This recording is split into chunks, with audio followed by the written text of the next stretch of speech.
कई के लिए लड़ रहे हैं, राहुल जी कई के लिए लड़ रहे हैं, और सोनिया गांधी बचाना है इस देश का संविधान। क्या बचाना है? संविधान। हमको बचाना है इस देश का लोकतंत्र।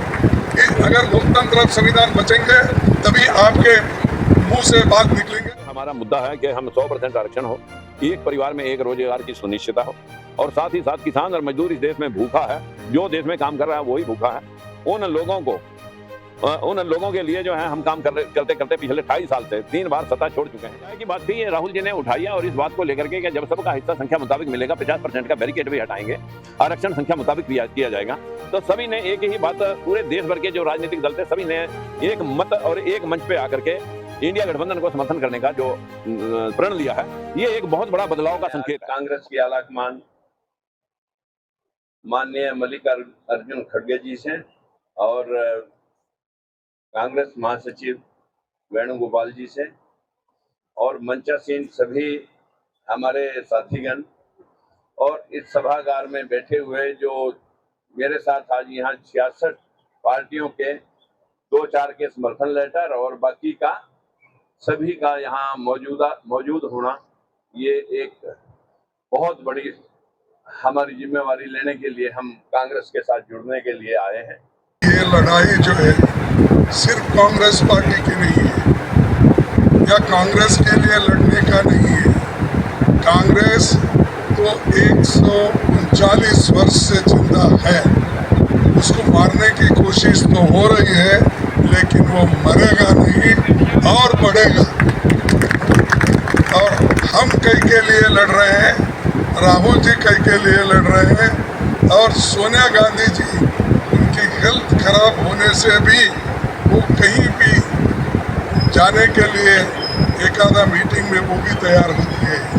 हमको बचाना है इस देश का संविधान। क्या बचाना है? संविधान। हमको बचाना है इस देश का लोकतंत्र।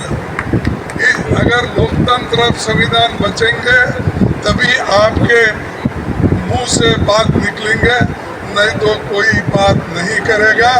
जैसे आप आज़ादी के पहले भूखे बहरे थे वैसे ही रहेंगे। ये अपने लिए लड़ाई है, कांग्रेस के लिए नहीं। ये सब आज से 10 दिन पहले लगभग 36 दलों ने हमने पहले समर्थन दिया था, और आज 66 दल और इस मुहिम में यहाँ पर आए। वो सभी पूरे कांग्रेस के घोषणा पत्र से बिफोर हमारी बात चल रही थी कि अब सामाजिक सौहार्द और सामाजिक न्याय की जब बात राहुल जी ने पूरे देश भर में, कन्याकुमारी से कश्मीर तक और मणिपुर से महाराष्ट्र तक, जो सामाजिक न्याय की बात कही कि हम जातिगत जनगणना करा के सबका हिस्सा सुनिश्चित करेंगे, और इसके पर लगभग यही बात हम अलग अलग दल, अलग अलग क्षेत्र में अलग अलग जाति के लोग अपना अपना एक राजनीतिक प्लेटफॉर्म गठित किए हुए थे, जो एक ही बात सामाजिक न्याय की बात कर रहे थे।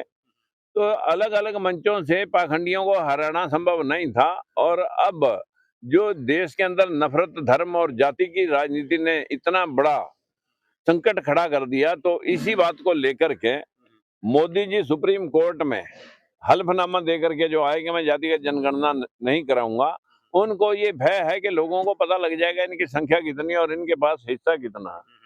वो जो हिस्सा है हमारा, उस हिस्से को मैं दिखाना चाहता हूँ कि जो आज हमारे देश के अंदर 55% लोगों की हिस्सेदारी सिर्फ 11% है, यानी अपने से 5वां हिस्सा। और हमारे इस देश की स्थिति ये हो गई है कि जिन जिन लोगों के हाथ में राज रहा, उन लोगों ने उस राज को ऐसे ढंग से इस्तेमाल किया कि अंधे बंटे रेवड़ियां दे अपनों को। ये जो सामाजिक न्याय की बात थी, ये राहुल जी ने उठाई है, और इस बात को लेकर के कि जब सबका हिस्सा संख्या मुताबिक मिलेगा, 50% का बैरिकेड भी हटाएंगे, आरक्षण संख्या मुताबिक किया जाएगा, तो सभी ने एक ही बात, पूरे देश भर के जो राजनीतिक दल थे सभी ने एक मत और एक मंच पे आकर के इंडिया गठबंधन को समर्थन करने का जो प्रण लिया है, ये एक बहुत बड़ा बदलाव का संकेत है। और जो पूरे देश के अंदर जिस दिन ये सामाजिक न्याय की बात हुई तो उसी दिन संविधान लागू समझा जाएगा। अभी तक लोगों ने संविधान को लागू ही नहीं होने दिया, सिर्फ लोग अपने अपने अपने अपने लोगों को जो है ना उनकी जरा निवाजी में लगे रहे, उन्हीं को बूस्टअप करते रहे हैं। देश के अंदर जिस प्रकार के झूठ का प्रचलन चला, मोदी जी ने कहा कि 2 करोड़ नौकरियां देंगे, मोदी जी ने कहा कि किसान की आमदन 2 गुनी कर देंगे, महंगाई भ्रष्टाचार आधा कर देंगे और भ्रष्टाचार पे अंकुश लगा देंगे, और देश के अंदर ये जो बेरोजगार युवाओं को 2 करोड़ नौकरियां दे देंगे, वो काला धन ले आएंगे। वो मुद्दे गौण हो गए। 2019 के चुनाव में पुलवामा आ गया राष्ट्रभक्ति, अब आ गया मंदिर। मंदिर में अंदर और बाहर लाखों हजारों भगवान के नाम पर भीख मांगने वाले मिलेंगे, चाहे उनको पुजारी कहो चाहे भिखारी कहो। व्यवस्था देश के लोगों को रोजगार किसी मंदिर से नहीं, लोगों को जीडीपी से मिलना, उत्पादन से मिलना, लोगों पर को काम पे लगाने से मिलना। इंसाफ जो है ना इस देश के अंदर जितने भी राजनीतिक प्लेटफॉर्म है वो सब आज इंडिया गठबंधन के साथ इसी बात को लेकर के हुए। सर, जैसा कि आपने कहा इंडिया अलायंस के सभी इंडिया अलायंस सारे गठबंधन दल हैं, लेकिन क्या कहीं सीटों की बांट हुई है? क्योंकि आपने तो कहते अनकंडीशनल बिना की शर्त समर्थन दिया, आप जब प्रचार करने भी जा रहे हैं इंडिया अलायंस का, आप हरियाणा से आते हैं, क्या कहीं सीटों की बात है कि आपके उस साथी सीटों की डिमांड? देखिए, कंडीशन रख करके अगर समर्थन देते तो हम कहते हैं हाँ हमारी ये कंडीशन थी। हमने कोई टिकटों की बात इसलिए नहीं रखी कि फिर अनकंडीशन समर्थन उस मुद्दे को है जिस बात को ये लोग कह रहे हैं, और इतना हमें भरोसा भी है कि देश संवैधानिक तौर पर प्रजातांत्रिक तौर पर मजबूत हो रहा है, लेकिन ये लोग उसे प्रजातांत्रिक ढंग से चलने की बजाय मनुस्मृति के माध्यम से चलाने का प्रयास जो लोग कर रहे हैं, ऐसा ना हो कि संविधान गिरवी हो जाए और फ्यूचर के चुनाव भी बंद हो जाएं और देश में जो ये दलित पिछड़ा है इसको जमीन पे बैठ करके फिर बेगार करनी पड़े और लोगों के लिए जो है ना उनकी सेवा के लिए मजबूर होना पड़े। आज देश में बाबा साहब ने जो संविधान लिखा, जो पेरियार, रामास्वामी, अम्बेडकर, नायकर, जिन सब महापुरुषों ने जो बराबरी की बात कही, उसी को लेकर के हमने बिना शर्त सर, समर्थन आप दिया। लोग कह रहे हैं कि इंडिया अलायंस समर्थन दिया, आप लोग बात कर रहे हैं कांग्रेस सत्ता का, लेकिन मोदी जी तो कह रहे हैं कि जो आज इंडिया अलायंस के लोग हैं, कांग्रेस के लोग हैं, वो भाजपा 400 कम कैसे आए उसके लिए मेहनत कर रहे हैं। नहीं, मोदी जी के लोग तो ये भी कह रहे हैं कि वोट किसी को भी पाओ, सरकार बीजेपी की बनेगी। इसका मतलब सीधा है कि जो 8500 करोड़ रुपए उन्होंने बना रखा है ईडी और सीबीआई को, उसके ऊपर लोगों को डरा करके, अब 300 सीटें खरीदनी है, अब 300 से 8400 को भाग दे ले, अब कौन नहीं बिकने के लिए मजबूर होगा, तो सारे लोग जो है ना ये लोग उनको खरीदने के लिए बैठे हैं कि तुम किसी के भी एमएलए बनाओ, खरीदेंगे हम ही। लेकिन प्रजातंत्र में एक ऐसा भी प्रस्ताव आया कि मोबाइलों की दुकान वाले ने 3000 एकड़ वाले को और मुख्यमंत्रियों को हरा दिया। ऐसा भी बहुत बार होता है कि यहाँ पर इस देश की राजनीति अनूठी है, बहुत गफलत है इस वक्त बीजेपी को। सैनी साहब, 2024 का चुनाव है, माहौल बिल्कुल गर्म है। लगता है कि कितनी नजदीकियां हैं, आपको चाहते भी है नहीं पार्टियों के अंदर जो आपने बिना गठबंधन। हम किसी के चाहने या नहीं चाहने के लिए समर्थन देने नहीं आए। हमें अच्छा लगा कि जो राहुल जी ने बात कही कि हम जातिगत जनगणना करा के सभी का हिस्सा सुनिश्चित करने के लिए तैयार हैं और आर्थिक सर्वे करेंगे, इंस्टीट्यूशंस के अंदर हम उनका हिस्सेदारी सुनिश्चित करेंगे, 50% की सीमा को भी हटाएंगे। तो ये एक बहुत बड़ी बात थी।